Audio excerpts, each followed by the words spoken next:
Greetings. Happy Tuesday, everybody. Um, Inspired Conversations. I think I'm gonna call this part two, right, of Inspired Conversation about accountability. Um,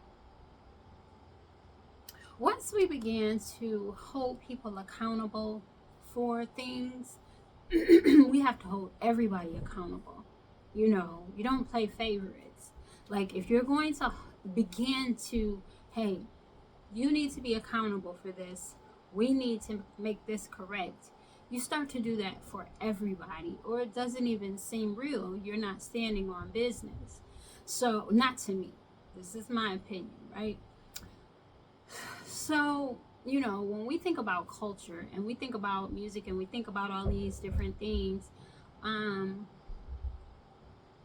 we also need to hold people accountable for just going after the quote unquote bag, right? And yes, they change, and I'm thankful for that. I appreciate their change. But I've been through therapy and counseling and all the things. There was an activity that I had to do where um, I had to call people, write down everybody I thought I had hurt, call them, and have a conversation with them and apologize.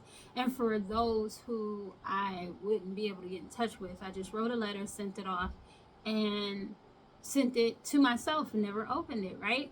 But for those people who I called and had the conversations with, it was only two. I was younger. I really didn't do a whole lot of things to a whole lot of people. But until you actually pay attention to it, you don't realize how many people you've affected, possibly causing trauma, until you actually pay attention to it. So anyway, I did all that, and I realized that there were more people affected by certain things that I had done than I knew.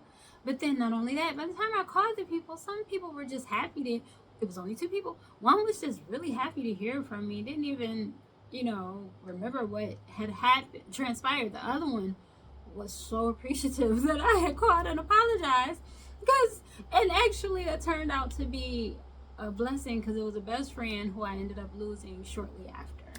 But anyway,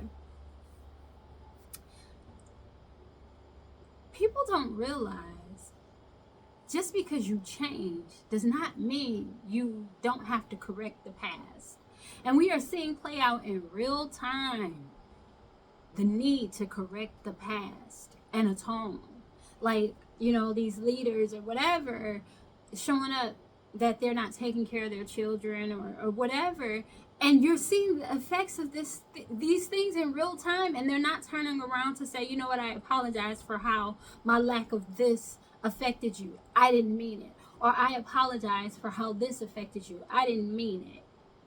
It's just, I've changed, I'm better, deal with it.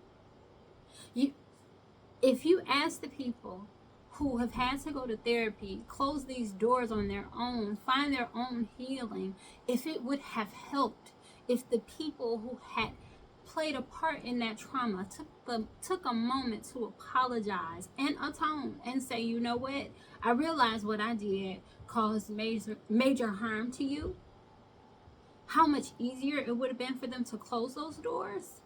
I guarantee you it'd be hundreds of them. Like, that would have been so much easier than me having to work through all these traumas and just close the doors on my own and go through healing without them actually turning around and taking accountability for what it is that they've done. Now, when we go to the culture and we go into music, we go into politics, we go into all these different aspects of the things that helped us to decline, we're not holding those people accountable. Like today, we want to hold the Democrats accountable. We're getting really serious about that, right?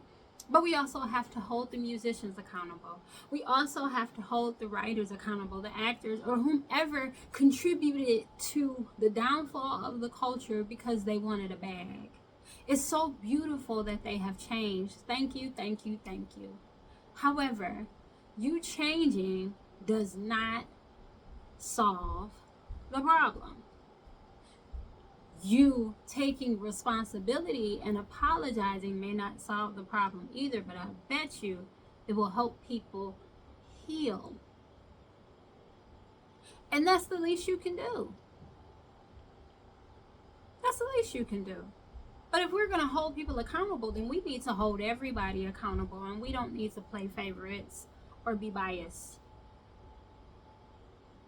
Stand on business. That's what I expect. That's what I do. And that's just my opinion about the whole thing. So y'all be well and stay well. Inspire conversations. Enjoy the rest of your week. Peace.